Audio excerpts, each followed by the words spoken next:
Hey, Ryan Adams here, and in this video I'm going to walk through my step-by-step strategy to lose weight on a plant-based diet. These are 8 of the tips and insights that were actually really helpful to me back in the day when I first went plant-based and lost weight 10 years ago now, making me feel very old. And actually beyond that, these 8 things are rules, tips, insights, as I say, that I'm actually working on with my clients every single day inside Slim and Sustain.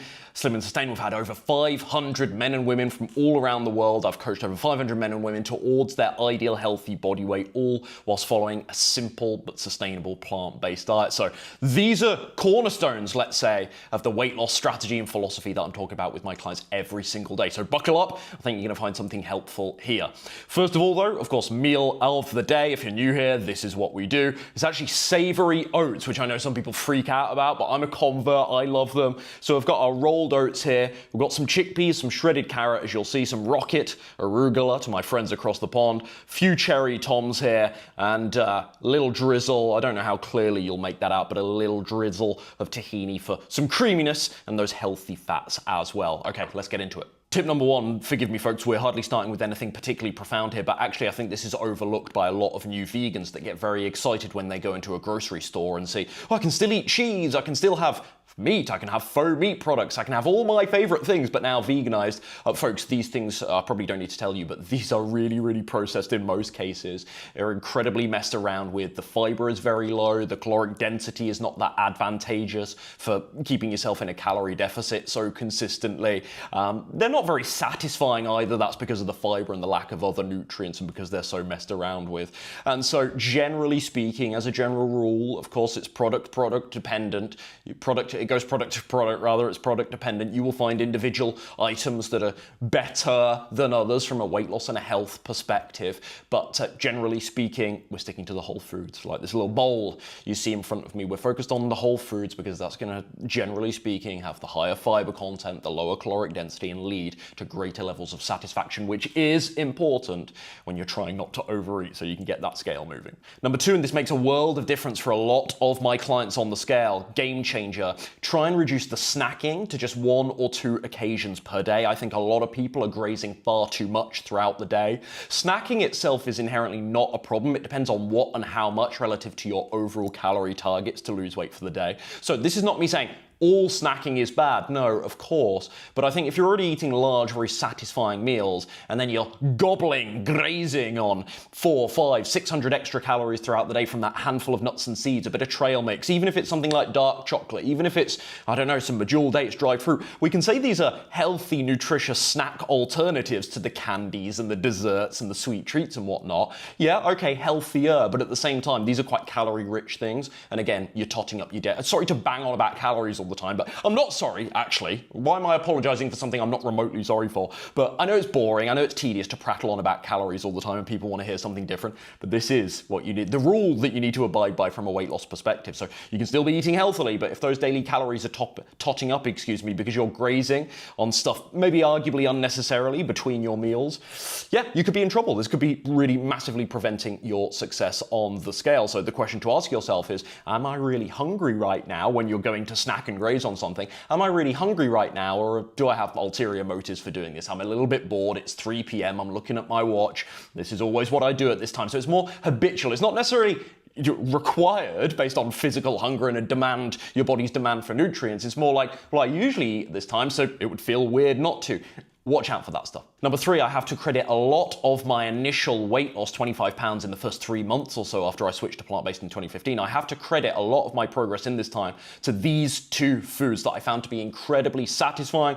And again, we see this in Slim and Sustain. These are 2 of the most popular foods in this program for hitting the spot and making my clients feel full and satisfied whilst losing weight. It's beans and potatoes. Beans and potatoes, mainstay in my diet. Potatoes, wonderful source of carbohydrate, amongst other things. But I think, you know, caloric density wise, I think potatoes are actually, I love whole grains like rolled oats, of course, but potatoes I think are actually superior. They are advantageous from a weight loss perspective because their calorie density and then coupled with their satisfaction, the satisfaction most people experience when they eat, especially white potato, sweet potato too, but I would say especially white potato.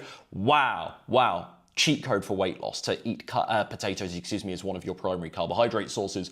Beans, again, good source of plant protein, as a litany of other nutrients as well, the fiber content. Beans, I just feel so full for so long after I've eaten beans. And I've split tested this many times. I love tofu, I love my tempeh, but beans, oh my goodness, there's only so many of them I can eat before I'm like, oh, I'm so satisfied, I'm so full. They are a cheat code, again, for losing weight. Number 4, fruit is not to be feared, it's on your team. But sugar, as if it in any way compares to those ultra incredibly processed junk foods that not only have added refined sugars, may I add, but also lots of oils and extra fats, and they're extremely high in calories, very low in fiber content and other important nutrients. People look at junk food and they go, sugar! It's like, well, that's one component of it, but there's lots of problems with that food, not just sugar. So I think the whole sugar thing is a really reductive, simplistic debate. It's like sugar from what source and which kind of sugar and in the context of what in a meal. And I think it's always far more complex, but the sugar in fruit, in my mind, bottom line, is nothing to be concerned about.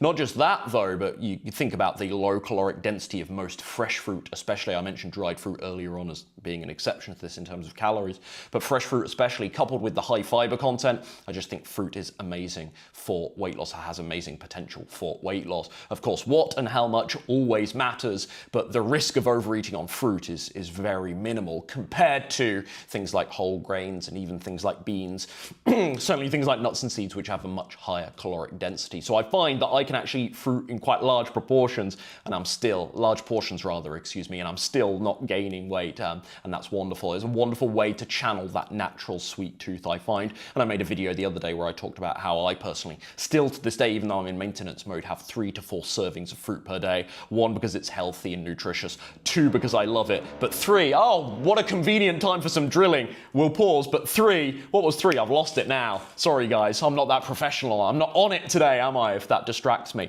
But, ironically, it stopped now. What was 3? I don't know, but fruit's great.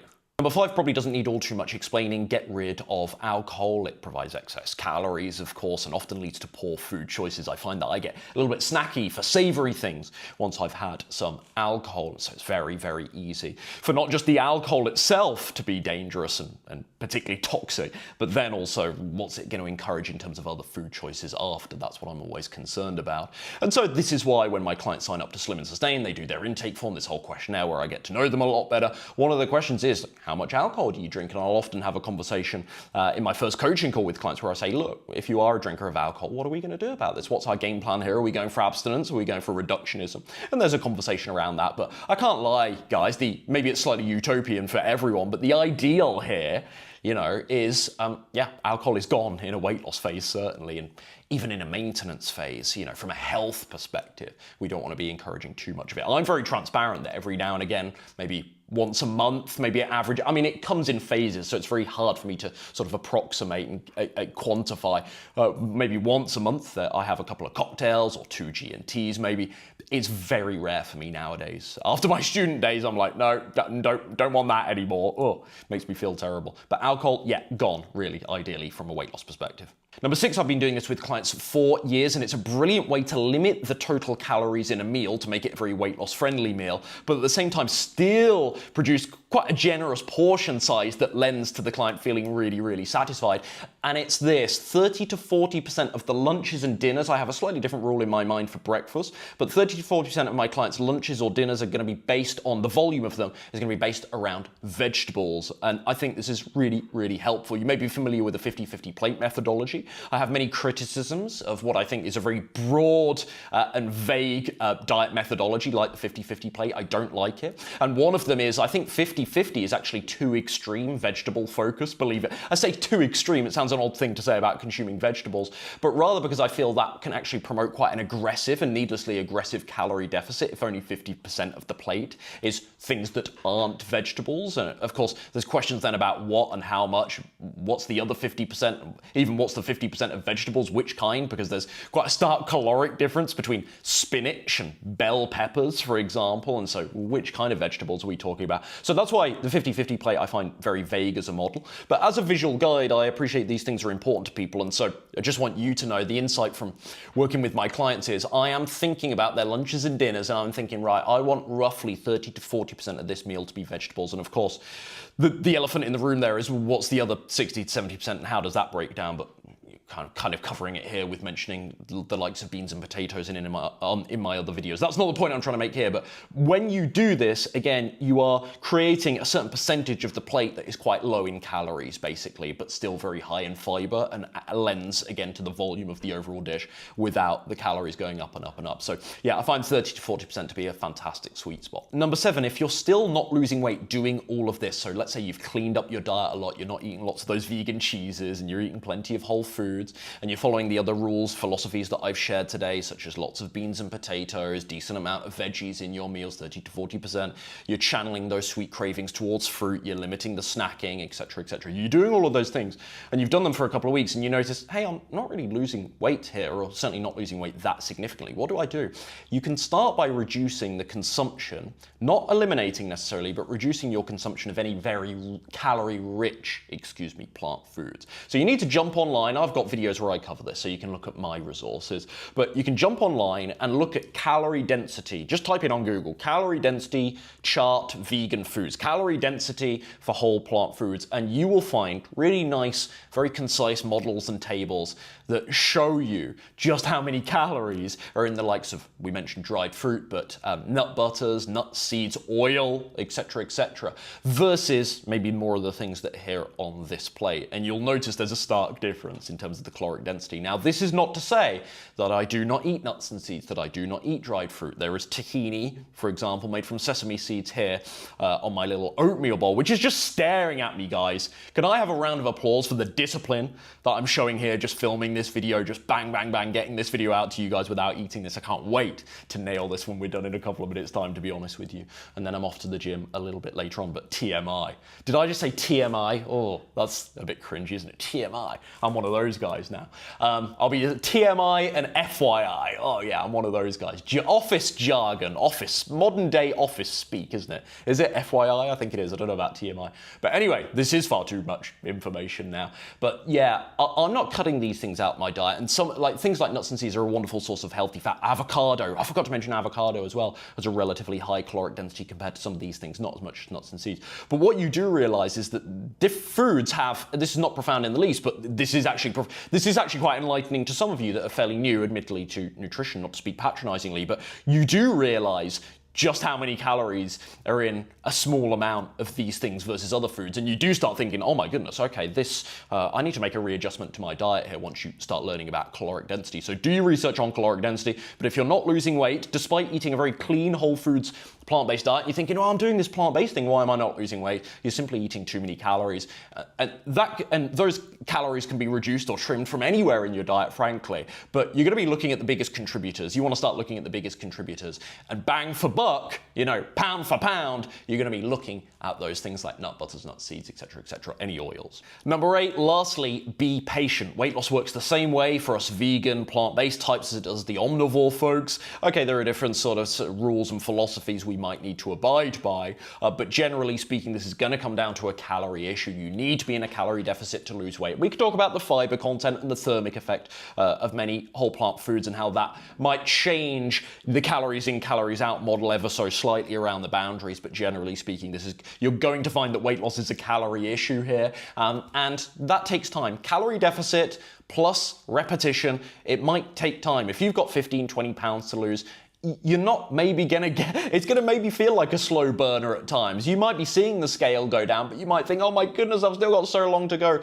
Don't rush it, guys. You don't need me to lecture you on this. You know where this goes. On Slim and Sustain, we've got a strong policy on no quick fixes, no shortcuts, nothing that leads to the more extreme crash and burn diets and whatnot. The stuff that promises absurdly fast weight loss, get ripped by your vacation, lose 10 pounds in 2 weeks. We know where these juice cleanses and detoxes and very extreme strategies go. No, we want a sensible calorie deficit that you can, and it's therefore it's far more sustainable because it is far more sensible and it's not promoting some absurdly, needlessly restrictive, very, very sort of starvation promoting, aggressive, extreme, severe calorie deficit approach. We know where all of this stuff goes. So I think point made on that one. Keep your head in the game, be patient, do not rush this process, and that's when you'll actually be able to stay on track, and be far more consistent than ever before, because you're not doing something that's really, really unsustainable. That's it, folks, and if this sounds like a good game plan to you, but admittedly it's a little bit overwhelming and you want some help with the implementation and you'd like to hire me as your personal coach to just cut through a lot of the guesswork and DIY and have me tell you exactly what and how much to eat so you can be in that sensible calorie deficit, but then, arguably more importantly, provide the close support, individualized care and attention, and extreme, no BS, straight to the point accountability to make sure you actually stick to your word this time and you stick to this process so you can ultimately lose a very sustainable and realistic 4 to 8 pounds every single month eating simple but sustainable plant-based meals until you get to your ideal healthy body weight and actually learn this time about how to sustain it for life, because we're avoiding all those quick fixes and the extreme dieting strategies and we're thinking, right, no, I actually want a nutrition protocol here and an exercise plan that I can stick to for the rest of my life. If that all resonates with you, fill out the form at the link down below and I'll be in touch to tell you more about what it looks like to work together on my Slim and Sustain coaching program. Okay, see you in the next one. Take care.